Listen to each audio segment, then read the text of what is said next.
Alors, on est face à un ouvrage qui ressemble effectivement à un pont, et pour autant, c'était un aqueduc. On a une partie en fait qui a disparu et qui se trouvait au-dessus du mur, qui comportait le spécus, c'est-à-dire en fait ce petit canal qui contenait l'eau et qui acheminait l'eau vers la ville d'Antipolis. Ouvrage de 2000 ans d'histoire.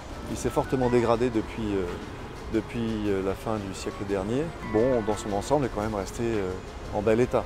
Il a quand même franchi 2000 ans d'histoire et c'est pas rien.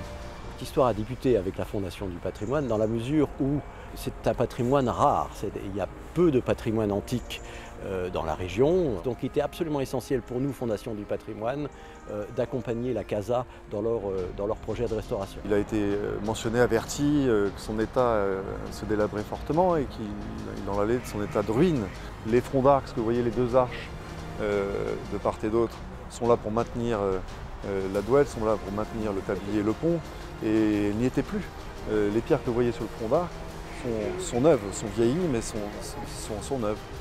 On a récupéré les modules, les dimensions de l'appareil romain, mais en réalité, ce sont des pierres neuves. J'ai travaillé 30 ans à Sofia Antipolis, je n'avais aucune idée qu'il y avait un aqueduc sur Sofia à ce moment-là. Et là, ce matin, c'est la première fois que je le vois sans ces échafaudages. Et effectivement, ne serait-ce que la couleur, la lumière de la pierre, ça m'a tout à fait quelque chose. C'est une très très belle réussite, très impressionnante, je dirais même. On passe tous devant et puis on ne s'en rend pas compte, mais en réalité, il y avait un superbe ouvrage caché derrière les feuilles, derrière les arbres. Quand je me suis rendu ici, mais quelle chance, on a touché un ouvrage de 2000 ans. C'est un rêve d'enfant qui se réalise. Restaurer un édifice de l'Antiquité, c'est exceptionnel.